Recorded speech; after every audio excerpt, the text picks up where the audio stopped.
What's the most attractive thing about the male species? What's the most attractive thing about female species? I can write an essay about that. Say the first thing that comes to your mind. First thing, emotional regulation. Are most women emotionally regulated? More than guys. You know, this whole narrative ki girls mature faster than guys. I think when you're very young, it's about who's maturing faster. In your 20s and 30s, it's about higher intuition. In 40s, 50s, 60s, it's like emotional regulation.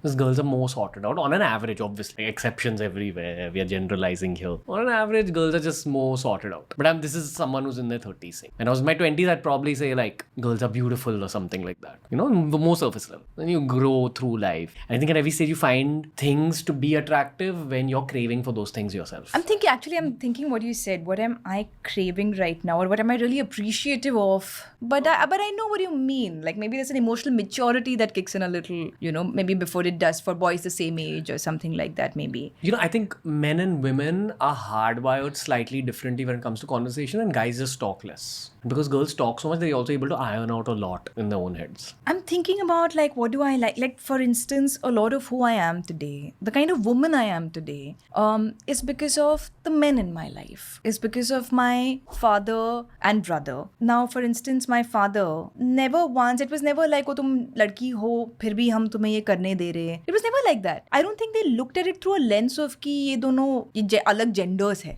It was always like the rules were same for both of us. कभी ये कहा नहीं गया था कि अच्छा you're a girl. It was never put into my head you're a girl but we're still letting you do this and we're still letting you. No, it was like okay, Adi can't do this. Even you're not allowed to do this. You're not allowed to. You're a certain age now. You can. Adi is still a younger age. It was always like species 1, species 2. there was no gender thing at play. And the way my father is with women, the kind of, just how he looks at women, he treats women, is how I sort of started looking at the world. My sense of self and everything came from that. So I'm very glad. Like both my father and my brother are feminists, but without having to shout it out or, like prove it or sort of scream it from anywhere. They both are. So I don't know how to articulate that as a quality, I like men who have what I like is a man who has his own a strong sense of self in a man. And what I like, I don't know, in a very girly way, what I like about the male species is that they can be protective. Like physically, I like the strength. Like someone can take care of you. And it's beautiful when it's obviously coupled with like emotional maturity and, then it's like the male energy.